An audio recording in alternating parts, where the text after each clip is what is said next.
मुनीन्द्रवृन्दवन्दिते त्रिलोकशोकहारिणि प्रसन्नवक्त्रपङ्कजे निकुञ्जभूविलासिनि ब्रजेन्द्रभानुनन्दिनि ब्रजेन्द्रसूनुसङ्गते कदा करिष्यसि मां कृपाकटाक्षभाजनम्।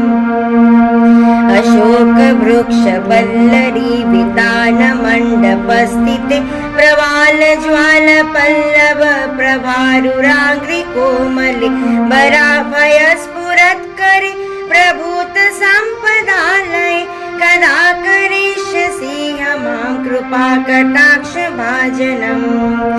अनङ्गरङ्गमङ्गलप्रसङ्गभङ्गुरभ्रुवां सविभ्रवं ससम्भ्रमं दृगन्तवानपातने निरन्तरं वशीकृतं प्रतीतनन्दनन्दने कदा करिष्यसि मां कृपाकटाक्षभाजनम्।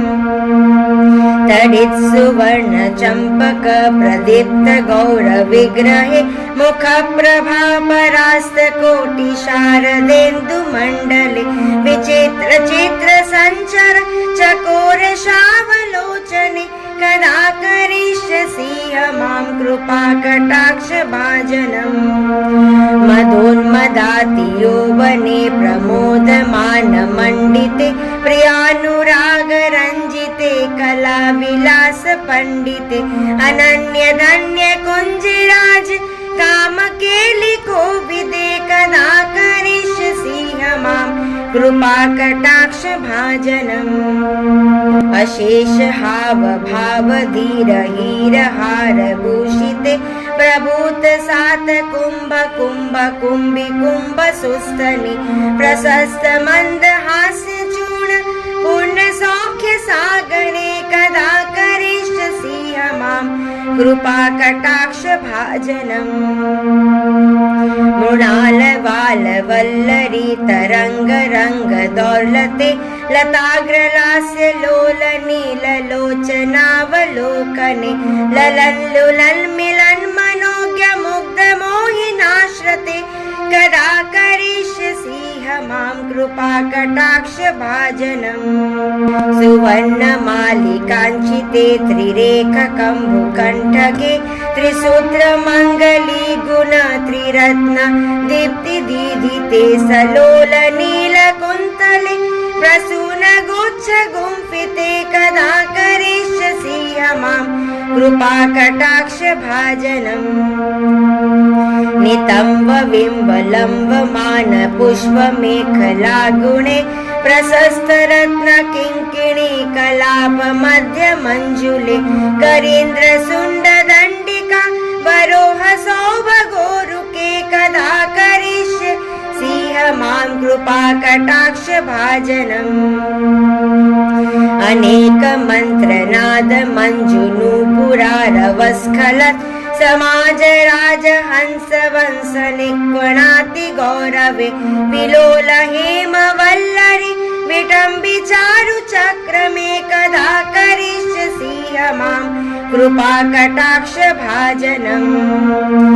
अनन्तकोटिविष्णुलोकनम्रपद्मजार्चिते हिमाद्रिजापुलोमजा विरिञ्चिजावरप्रदे अपारसिद्धिवृद्धिदिग्धसत्पदाङ्गुलीनखे कदा करिष्यसि मां कृपाकटाक्षभाजनम्।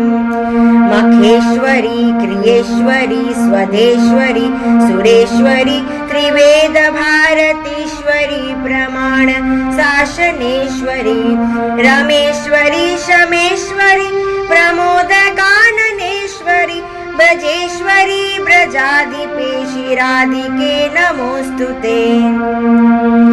ब्रजेश्वरी ब्रजाधिके शिराधिके नमोऽस्तुते।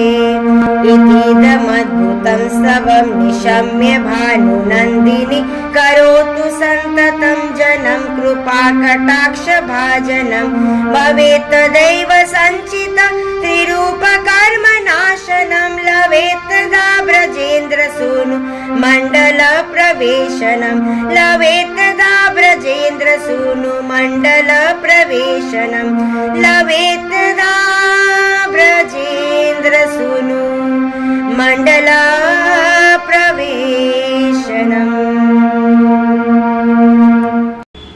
हे श्री विश्वभानु नंदिनी श्री राधिके, मेरी इस अद्भुत स्तुति को श्रवण कर आप सदा के लिए इस दीन को कृपावलोकन का पात्र बना लीजिए।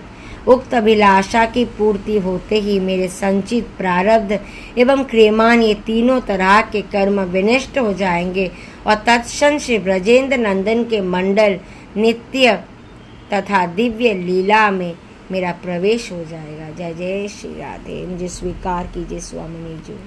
जय जय श्री राधे।